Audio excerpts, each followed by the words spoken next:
Hello everyone, welcome back to my channel. I hope you all are doing well. So आज के इस video में हम बात करेंगे एनआईटी वारंगल की। So national institute of technology Warangal, इनकी तरफ से भी इनवाइट किए गए हैं एप्लीकेशंस फॉर पीएचडी एंड उसी को हम आज के इस वीडियो में डिस्कस करेंगे, कवर करेंगे।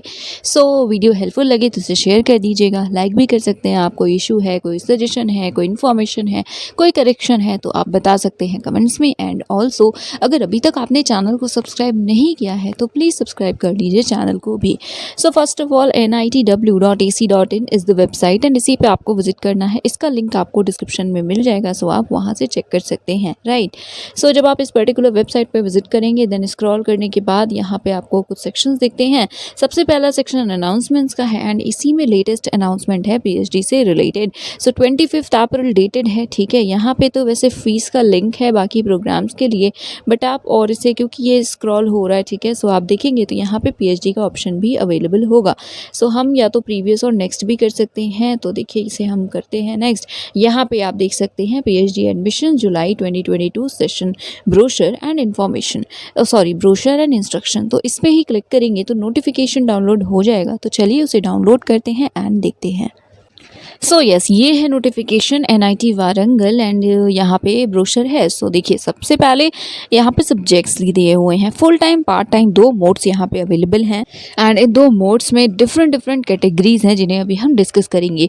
अगर डिपार्टमेंट्स की बात करें तो सिविल इंजीनियरिंग अवेलेबल है, then electrical engineering, so civil engineering available है, देन इलेक्ट्रिकल इंजीनियरिंग है, then third is mechanical engineering, then ECE electronics and communication, then metallurgical and materials engineering, chemical engineering, CSC, biotechnology, maths, physics, chemistry, HSS भी है, then school of management भी available है। So first category जो रहेगी वो institute fellowship category है। सो अगर आप उस कैटेगरी में सेलेक्ट होते हैं तो आप एलिजिबल होंगे इंस्टीट्यूट फेलोशिप के लिए। और क्या रूल्स हैं वो अभी हम देखते हैं। नेक्स्ट कैटेगरी वाइज रिजर्वेशंस भी अब यहाँ एप्लीकेबल होंगे। देन ये है पोर्टल का लिंक, इसी के थ्रू आपको अप्लाई करना है। सो अभी हम विजिट कर लेंगे, पहले बाकी इन्फॉर्मेशन को देखते हैं। सो इसके बाद सबसे important information, tentative schedule. So last date is 22 of May 2022। Applications already start हो चुके हैं, आप अभी भी अप्लाई कर सकते हैं। सो 22 मई से पहले अप्लाई कर लीजिएगा। देन शॉर्टलिस्टेड कैंडिडेट्स की लिस्ट आएगी 8 जून को। रिटन टेस्ट का डेट 15 ऑफ जून है। बट देखिए अभी आप पूछेंगे ऑनलाइन है या ऑफलाइन, सो श्योर नहीं है, चांसेस तो ऑफलाइन के ही हैं। अब बट अगर सिचुएशन थोड़ी भी ख़राब होती है, कोविड के केसेस बढ़ते हैं, तो ऑनलाइन भी हो सकता है, ठीक है। नेक्स्ट इंटरव्यू के डेट्स तो सेम यहाँ ऑनलाइन ऑफलाइन डिपेंड करेगा सिचुएशन पे एंड डेट है 20 से 24 of June 2022। Next final list आना एंड रिपोर्टिंग की डेट भी लिखी हुई है। Now admission, so student categories में ओवरऑल 13 टाइप्स हैं, ठीक है। स्टूडेंट कैटेगरीज में फुल टाइम के अंडर यहाँ पे है कैटेगरीज, देन पार्ट टाइम के अंडर उसके बाद है, ठीक है। So first category I mean full time में first category is full time student on institute fellowship. So आप अप्लाई करेंगे, आप अगर एनरोल होते हैं, एडमिशन लेते हैं, सो आपको इंस्टीट्यूट की तरफ से फेलोशिप मिलेगी, ठीक है, पहली कैटेगरी। नेक्स्ट कैटेगरी जेआरएफ के लिए है। सो बेसिकली अगर आपको किसी और गवर्नमेंट या किसी भी गवर्नमेंट सेमी गवर्नमेंट ऑर्गेनाइजेशन की तरफ से फेलोशिप मिलेगी तो आप अप्लाई करेंगे सेकंड कैटेगरी में, ठीक है। एनएफएससी वाला क्लियर कर लीजिएगा, आई एम नॉट श्योर, हो भी सकता है कि इस सेकंड में काउंट हो बट ज़रूरी नहीं है, तो आप एक बार इसे चेक कर लीजिएगा, राइट। नेक्स्ट यहाँ पे है सी कैटेगरी, थर्ड कैटेगरी, जो कि है फुल टाइम प्रोजेक्ट फेलोज के लिए या जेआरएफ एसआरएफ। सो आप किसी आरएनडी प्रोजेक्ट में हैं जो एनआईटी वारंगल में होगा तो यहाँ आप फुल टाइम प्रोजेक्ट फेलो होंगे या जेआरएफ एसआरएफ होंगे किसी स्पेसिफिक प्रोजेक्ट में। सो इस मोड से भी पीएचडी आप कर सकते हैं। D category, fourth category is full time sponsored students, आपको कोई और आरएनडी ऑर्गेनाइजेशन या फिर इंडस्ट्री स्पॉन्सर करेंगे, फेलोशिप प्रोवाइड करेंगे। Then last not last, fifth one is for foreign students. तो बेसिकली आईसीसीआर की फेलोशिप अगर मिलेगी आपको तो आप इस कैटेगरी में अप्लाई कर सकते हैं।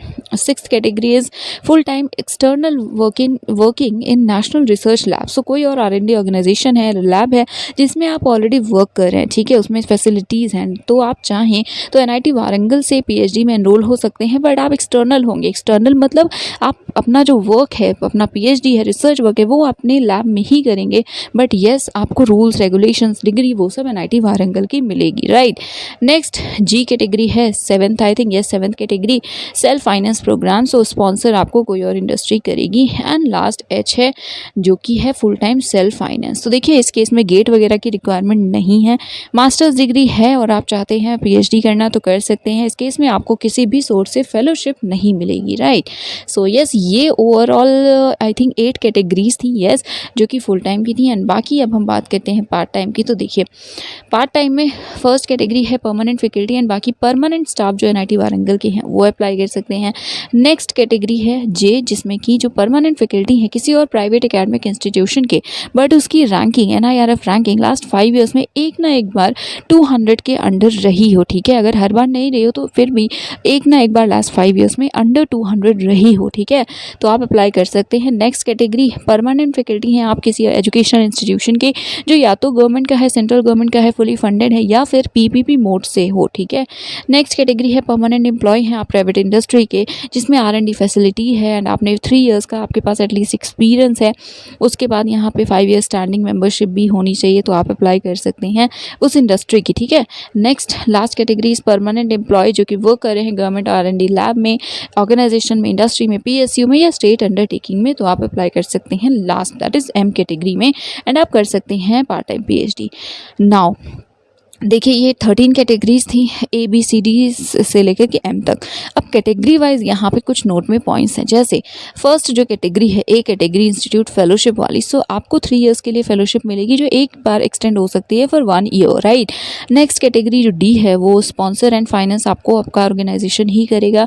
F कैटेगरी है आपकी, तो F कैटेगरी कौन सी थी, सो एक्सटर्नल कैंडिडेट, अगर आप एक्सटर्नली करना चाहते हैं तो NOC आपको सबमिट करनी पड़ेगी, ठीक है, एंड एक्सेप्टेंस भी होगा। सो क्योंकि आप उस ऑर्गेनाइजेशन में करेंगे तो ज़रूर वहाँ पे भी सुपरवाइज़र होंगे, उनका बायोडेटा भी आपको सबमिट करना होगा। एंड कोई भी फाइनेंशियल कमिटमेंट NIT वारंगल की तरफ से नहीं होगी F कैटेगरी के स्टूडेंट्स के लिए। नेक्स्ट फोर्थ है, सो इसमें G कैटेगरी है। G कैटेगरी के जो कैंडिडेट्स हैं उन्हें NOC साथ में स्पॉन्सरशिप सर्टिफिकेट भी सबमिट करना होगा। Then I category part time की है, तो उसमें भी आपको स्पॉन्सरशिप कम क्लियरेंस सर्टिफिकेट देना होगा NITW का, तो ये परमानेंट स्टाफ जो NITW के उनके लिए था। J कैटेगरी में अगेन NOC सबमिट करना होगा और प्रूफ देना होगा NIRF रैंकिंग का। देन जो KLM कैटेगरी है NOC उसमें देना पड़ेगा जो भी प्रेजेंट एम्प्लॉयर है उनकी तरफ से। एंड जो स्टेटस है, सपोज आप अभी ये कैटेगरी में हैं, बाद में दूसरे में चेंज करना चाहते हैं, फुल टाइम से या तो पार्ट टाइम करना चाहते हैं या एक फुल टाइम सेल्फ फाइनेंस के अलावा बाकी में, सो क्या होगा, तो यस आप ये कर सकते हैं। अप्रूवल लेना होगा DSC या जो कमिटीज़ होती हैं उनका। एंड उसके बाद है कि student should have submitted the synopsis, so अगर आप चाहते हैं कन्वर्ट करना तो आपका सिनॉप्सिस ज़रूर सबमिट हो जाना चाहिए, जो फाइनल सिनॉप्सिस होता है, ठीक है। सिनॉप्सिस क्या है, तो देखिए रिसर्च प्रपोजल एंड सिनॉप्सिस दोनों डिफरेंट होते हैं। कई जगह पे इनिशियल जो आप सबमिट करते हैं उसे सिनॉप्सिस कहा जाता है, मेनली सेंट्रल स्टेट यूनिवर्सिटीज़ में, बट वो एक्चुअली जो रिसर्च प्रपोजल होता है उसको हम बहुत ही जल्दी एक वीडियो में डिटेल में डिस्कस करेंगे, SOP भी, सिनॉप्सिस भी एंड रिसर्च प्रपोजल भी, ठीक है। सो उसमें डिफरेंस हम देखेंगे, बट अभी के लिए सिनॉप्सिस का मतलब ये है, जो फाइनल सिनॉप्सिस है कि आपका रिसर्च प्लान क्या है, आप क्या वर्क करोगे PhD का, ठीक है। सो ये फाइनल जो होता है उसे सिनॉप्सिस कहते हैं। यहाँ पे उसकी बात है, वो सबमिट है तो आप कन्वर्ट कर सकते हैं from full time to part time PhD। Last, कोई भी स्टूडेंट फेलोशिप उन्हें नहीं मिलेगी एक सोर्स से ज़्यादा से, ठीक है, एक से मिल रहा है तो दूसरे सोर्स से फेलोशिप आप अवेल नहीं कर सकते। Now last, not last, next important point है कि जो भी कैटेगरी A में अप्लाई कर रहे हैं फेलोशिप अगर आपको चाहिए इंस्टीट्यूट की तरफ से, सो आपके पास गेट UGC CSR एग्ज़ाम या जस्ट क्वालिफाई आपने किया हो, ठीक है। एंड अगर आपने MSc MSc tech MBA MA वगैरह किया है तो गेट या नेट इंस्पायर क्वालिफिकेशन, इनमें से कोई क्वालिफिकेशन नेसेसरी है। सो अगर आप ना नेट क्वालिफाइड हैं ना गेट, तो आप इंस्टीट्यूट फेलोशिप कैटेगरी में अप्लाई नहीं कर सकते हैं। बाकी कैटेगरीज़ की बात करें so D E F G H, okay, इन कैटेगरीज़ के लिए भी नेट की रिक्वायरमेंट रिलैक्स्ड है। हाउएवर E कैटेगरी के अलावा बाकी सभी को एंट्रेंस टेस्ट भी देना पड़ेगा, राइट। सो अगर आप एग्जेम्प्टेड अगर नेट की रिक्वायरमेंट नहीं है, रिलैक्स्ड है, सो उस केस में आपको देना भी पड़ेगा रिटन टेस्ट। बाकी रिटन टेस्ट एग्जेम्प्टेड है परमानेंट फैकल्टी के लिए जो NITW के हैं। बाकी देखिए प्लीज़ एक बार आप इसे अच्छे से पढ़ लीजिएगा। आप सपोज आपको पता है आपकी कैटेगरी A है, B है, L है, M है, जो भी है, सो उस कैटेगरी से रिलेटेड जितने भी पॉइंट्स हैं उन्हें ज़रूर अच्छे से देख लीजिएगा। यहाँ पे एम्प्लॉयज़ के लिए है कि क्या आपका एडमिशन कैटेगरी में होगा तो उसका कुछ पॉइंट्स लिखे हुए हैं, इन्हें भी देख लीजिएगा। सभी को इंटरव्यू देना है, इंटरव्यू से एग्जेम्प्टेड कोई भी नहीं है। Now eligibility, so first class है, दैट इज 60% मार्क्स हैं या 6.5 CGPA है, बोथ यूजी और पीजी लेवल पे, ठीक है, दोनों यूजी एंड पीजी लेवल्स पे हैं तो आप एलिजिबल हैं अप्लाई करने के लिए। 50% है ये criteria for SC ST PWD, तो बेसिकली 5% का है रिलैक्सेशन। नाउ इंजीनियरिंग डिपार्टमेंट्स के लिए मास्टर्स या MS बाय रिसर्च किया इंजीनियरिंग टेक में अप्रोप्रिएट ब्रांच में, साथ में गेट क्वालिफाई किया है तो आप एलिजिबल हैं। ये पार्ट टाइम PhD के लिए नहीं है, सिर्फ फुल टाइम के लिए है। नेक्स्ट डायरेक्ट PhD पे आप कर सकते हैं अगर आपके पास बैचलर्स डिग्री है इंजीनियरिंग टेक में। वैलिड गेट स्कोर होना चाहिए। सो देखिए, फर्स्ट में वैलिड नहीं लिखा है and second that is masters है तो वैलिड नहीं, सिर्फ गेट है तो आप एलिजिबल हैं, बट बैचलर्स है और आप अप्लाई करें PhD के लिए, सो उस केस में वैलिड गेट आपके पास होना चाहिए एंड एटलीस्ट 8 CGPA आपका हो या तो 75% आपके मार्क्स हो, ठीक है। सो वैलिड गेट और नॉर्मल गेट में डिफरेंस कुछ नहीं है, बस इतना है कि आप देखेंगे तो सर्टिफिकेट कुछ टाइम के लिए ही वैलिड होता है, जैसे JRF के 3 ईयर्स के लिए होते हैं, ठीक है। सो एक बार आप देख लीजिएगा कि 3 ईयर्स के लिए या 4 ईयर, तो जब एंड हो रहा है, एक्सपायर हो रहा है, अगर हो गया है, ठीक है, तो उस केस में आपका वैलिड नहीं है। वैलिड मतलब अभी वो एक्सपायरी पीरियड के अंडर है, ठीक है, उसी के पहले है तो आप अप्लाई कर सकते हैं। एंड येस, उसके बाद है साइंस डिपार्टमेंट। सो मास्टर्स डिग्री है रेलिवेंट फील्ड में, रेलिवेंट डिसिप्लिन में, तो आप एलिजिबल हैं अप्लाई करने के लिए, या इनफैक्ट बीटेक किया है या एमटेक किया है तो भी आप एलिजिबल हैं। इस केस में सभी कैंडिडेट्स के लिए इंपॉर्टेंट है नेट, इंस्पायर या फिर गेट क्वालिफिकेशन। ह्यूमैनिटीज़ के लिए मास्टर्स डिग्री है रेलिवेंट डिसिप्लिन ऑफ इंग्लिश में, सो ह्यूमैनिटीज़ में इंग्लिश ही अवेलेबल है। सो अगर आप इसमें मास्टर्स आपके पास है एंड नेट वगैरह भी क्वालिफाइड है तो आप एलिजिबल हैं। सो नेट की रिक्वायरमेंट या गेट की रिक्वायरमेंट मैंडेटरी है फेलोशिप एंड बाकी फुल टाइम कैटेगरी के लिए। मैनेजमेंट के लिए यहाँ पे MBA लिखा है। सो देखिए, यहाँ पे कॉमर्स नहीं है, सो कॉमर्स के कैंडिडेट्स NIT वारंगल में अप्लाई नहीं कर सकते हैं फॉर मैनेजमेंट। यहाँ पे मास्टर्स डिग्री है बिजनेस एडमिनिस्ट्रेशन में तो आप अप्लाई कर सकते हैं, प्रोवाइडेड कैट या गेट या UGC नेट आपके पास हो। नाउ इंस्टीट्यूट फ़ी कितनी है, so full time part time के लिए कितनी है, टोटल और अराउंड 40,000 है। Then full time self finance category में अगर आप अप्लाई कर एडमिशन लेते हैं तो 50,000 पर सेम आपको फ़ी देनी पड़ेगी। साथ में कंटिजेंसी है 10,000 पर सेमेस्टर एंड कुछ और भी फ़ी है जो कि 32,000 है, ओके। एंड अदर फ़ी जो है, जो 32,000 जिनका प्राइस है या जो फ़ी है, not price, sorry for this. So यहाँ पे इसे बताया गया है कि किस पर्पज़ से कितनी फ़ीस लगेगी, सो आप इसे भी देख सकते हैं। राइट नाउ नेक्स्ट इन्फॉर्मेशन जो कि इंस्ट्रक्शंस हैं कि कैसे अप्लाई करना है। सो देखिए, फुल टाइम बेसिस पे करना चाह रहे हैं with institute fellowship and self finance, so उस केस में सभी डॉक्यूमेंट्स आपको अपलोड करने होंगे। पोर्टल का लिंक आपको डिस्क्रिप्शन में भी मिल जाएगा, देख लीजिएगा। एंड बाकी यहाँ पे लिंक भी अवेलेबल है।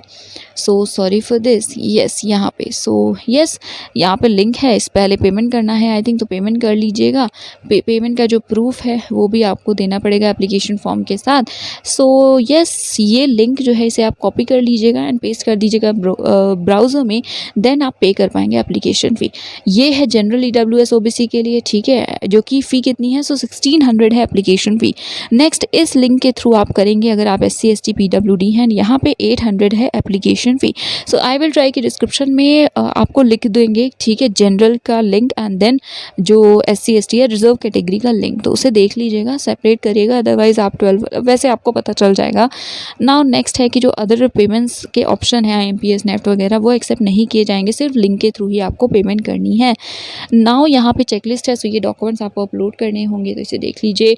पार्ट टाइम PhD करना चाह रहे हैं, सो एप्लीकेशन फ़ीस सेम है, तो एप्लीकेशन फ़ी का लिंक जो है वो भी यहाँ पे है, तो आप इसे क्लिक कर सकते हैं या कॉपी पेस्ट कर सकते हैं, इसके थ्रू पेमेंट करेंगे एंड देन आप फॉर्म फिल करेंगे। ये सभी डॉक्यूमेंट्स है जो अपलोड करने हैं। पार्ट टाइम PhD में अगर आप अप्लाई कर रहे हैं तो आपको कोई भी फेलोशिप नहीं मिलेगी। Now department specific qualification and specialisation mention है, हम एक देख लेते हैं, बाकी आपका जो डिपार्टमेंट है उसे आप देखिएगा। देखिए, जैसे सबसे पहला है civil engineering department, BE BTech equivalent degree है इंजीनियरिंग टेक में, और MTech और मतलब और, ठीक है, हिंदी वाला और, एंड MTech ME है रेलिवेंट स्पेशलाइजेशन में, तो आप एलिजिबल हैं। या फिर डायरेक्ट PhD भी कर सकते हैं। BE BTech किया है आपने, वैलिड गेट स्कोर है एंड 8 CGPA या 75% मार्क्स हैं, तो आप एलिजिबल हैं अप्लाई करने के लिए। रिसर्च एरियाज में इंजीनियरिंग स्ट्रक्चर्स है, water resources engineering, then geotechnical engineering, construction technology and management, environmental engineering, remote sensing, GIS, transportation engineering and waste management, then electrical engineering है सिमिलरली। सो प्लीज़ एक बार अपने specific department के जो areas वगैरह हैं उन्हें चेक कर लीजिएगा। देन यहाँ पे डिफरेंट डिपार्टमेंट्स हैं, देन डिपार्टमेंट ऑफ फिजिक्स है, फिर केमिस्ट्री है, मैनेजमेंट है एंड यहाँ HSS है। सो HSS में इंग्लिश ही अवेलेबल अवेलेबल है, जिसमें एरिया में British literature and English language teaching available है। नाउ ये है प्रोफार्मा EWS सर्टिफिकेट का। After that next proforma OBC का है, OBC सर्टिफिकेट का। देन उसके बाद यहाँ पर डिक्लेरेशन है OBC के लिए, उसके बाद NOC का फॉर्मेट है and yes that is it. So अब हम एक बार पोर्टल पे विजिट कर लेते हैं before signing off. So yes ये है एप्लीकेशन पोर्टल। यहाँ पे आप देख सकते हैं गूगल क्रोम के थ्रू ही फॉर्म को फिल करिएगा एंड अगर ईमेल नहीं जाता है तो स्पैम फोल्डर चेक कर लीजिएगा। यहाँ पे इंपॉर्टेंट डेट्स हैं। So last date is 22 May. Then brochure आप यहाँ से भी डाउनलोड कर सकते हैं, इंस्टीट्यूट की वेबसाइट पे विजिट कर सकते हैं। रजिस्ट्रेशन की जो फ़ी पे करनी है उसका लिंक यहाँ पे भी गिवन है। सो यहाँ पे अलग अलग है तो इसको चेक कर लीजिएगा। ओके सो आई थिंक ये दिसंबर का है, सो इसके थ्रू मत फिल कीजिएगा, आप एक बार डिस्क्रिप्शन में चेक कीजिएगा या फिर ब्रोशर का जो लिंक है प्लीज़ उसे आप फॉलो कीजिएगा। बाकी हो सकता है कि ये भी वर्क कर जाए बट प्लीज़ ठीक है, बिकॉज दिसंबर 2021 इसमें मेंशन किया गया है। ओके हो सकता है ये अभी अपडेट ना हुआ हो। नाउ लेफ्ट हैंड साइड पे आप देख सकते हैं, अगर आपने आपने रजिस्टर किया है तो आप लॉगिन कर सकते हैं, अदरवाइज हेयर पे क्लिक करके आप अकाउंट को क्रिएट कर सकते हैं। कोई भी इशू है तो आप टेक्निकल सपोर्ट ले सकते हैं, ये ईमेल आईडी है सो आप इस पर कॉन्टैक्ट कर सकते हैं। नॉन टेक्निकल कोई इशू है तो आप admissions@nitw.ec.in पे कर सकते हैं मेल। नाउ हेयर पे जब आप क्लिक करेंगे तो रजिस्टर का ऑप्शन आएगा, यहाँ से आप रजिस्टर कर सकते हैं। एप्लीकेशन फ़ी 1600 है एंड SC/ST के लिए इट इज़ 800। बाकी एप्लीकेशन फ़ी इंस्ट्रक्शंस को चेक कर सकते हैं आप ब्रोशर के पेज 6 एंड 7 पे, राइट। सो उसी के थ्रू अप्लाई कीजिएगा, लिंक आपको डिस्क्रिप्शन में भी मिल जाएगा। एंड येस तो I think that is it for today. Do subscribe the channel. Thank you so much for watching.